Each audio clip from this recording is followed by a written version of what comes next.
I want you to understand the difference between mixing the word and mixing the world. If you're going to mix the world and what the world system says and the word, guess what you're going to have? The world. Because the Bible says the system of the world is an enemy to God. God can't make a way where there seems to be no way as long as there's a yeah button, what if involved in your life. The power of God can only operate through your belief system and the words that come out of your mouth. He doesn't give a flying flip about what you see in your bank account. You do. He's not hooked to your bank account. He's hooked to two things when it comes to operating in the world. He's hooked to his word, and that's what he wants you to be hooked to. And number two, obedience to his word. Willingness, humility to his word. Not trying to find the shortcomings in Jocelyn or Tanaya or Jennifer or Janine. Stupid people are stupid. They think nobody sees it. They don't think you can see the vision. You think you're in a bubble that is invisible. You all don't get it. When you walk in a level of love with God, that means your soul and your spirit are together. And your flesh benefits. Your flesh don't benefit without your soul and your spirit being one, because the soul is constantly cataloging what Satan says they catalog. We didn't think like, and all they're doing is drinking the poison, poisoning their body. Everything rebels to them. Nothing works for them, but they always have the excuse why it doesn't work. How many people in this room seriously takes what I say every day and puts it to work?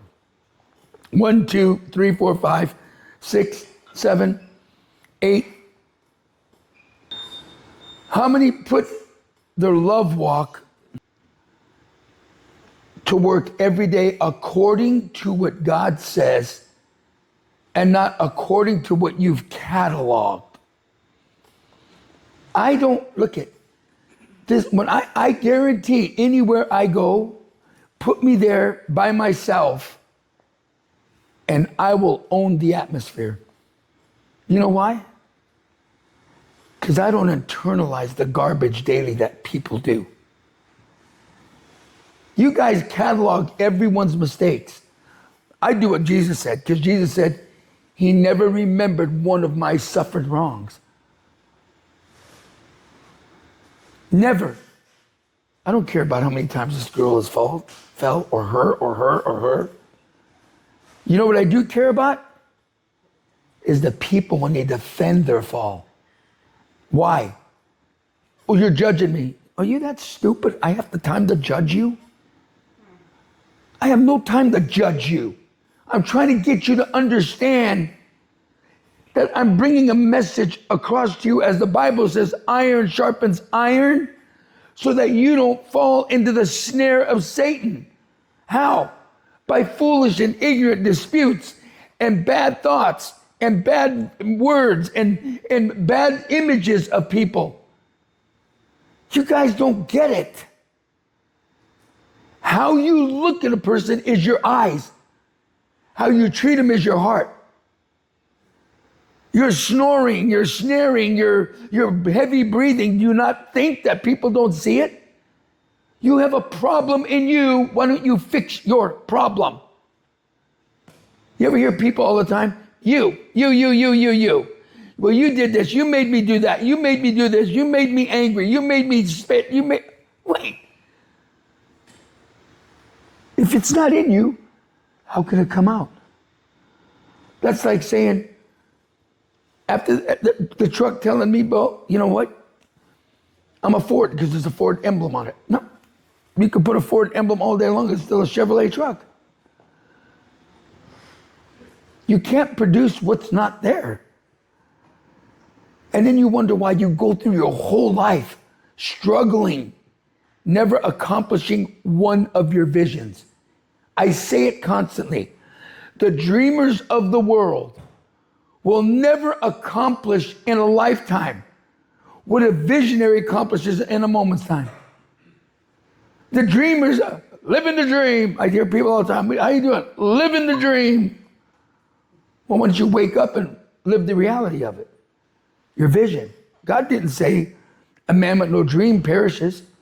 He said a man with no vision perishes. You're perished for 3 reasons. Number 1, no vision. Number 2, lack of knowledge. And number 3, lack of discernment.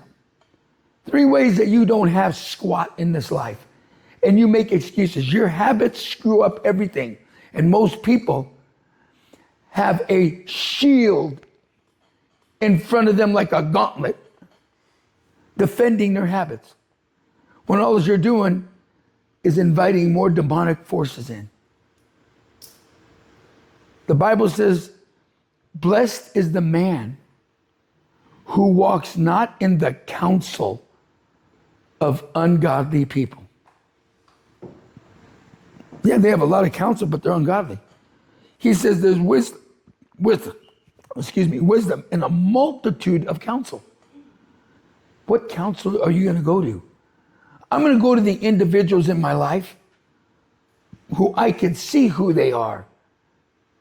And they're always bettering themselves, not worrying about what the Jones is doing. You know, most people, here is their vision. It's over here, their future, the gift that God gave them. And they never look over there because they're always looking at the something in somebody else's sheets. They're looking at the garbage in somebody's sheets rather than, you know what I'm saying, Will? Looking at their own future over here. They've internalized, they were taught that. Do you know you're taught that? You're trained, you live that. Everything has got to have a negative thing on it. Everything has got to have a yeah, but what if on it. Nobody walks in a level of love to say, they only see everybody else's mistake. They never seen them making a mistake. You cannot prosper with a thought process like that. That's what come Amos 3:3 says, can 2 walk together unless they're in what? Agreement. Agreement. Agreement is not a lip service and an eye service. Agreement is somebody that says, no, we agreed on that, and come hell or high water, we're focusing on that. Agreement always stops according to the person's feelings. Feelings are constantly changing. Can't go by your religion, your tradition, your feelings, your emotions, your opinions. I don't listen to people whose counsel is backwards. How do I know that their counsel is backwards? Because if I'm going to talk to somebody about something and they communicate to me on a natural scale, on a worldly scale, and worldly ways of judging and thinking, I'll never get anywhere with that person. Because they don't see anything other than the way they feel and what they see. And the Bible said, don't look at the things that are seen. You can't walk by faith when your eyes are on fear.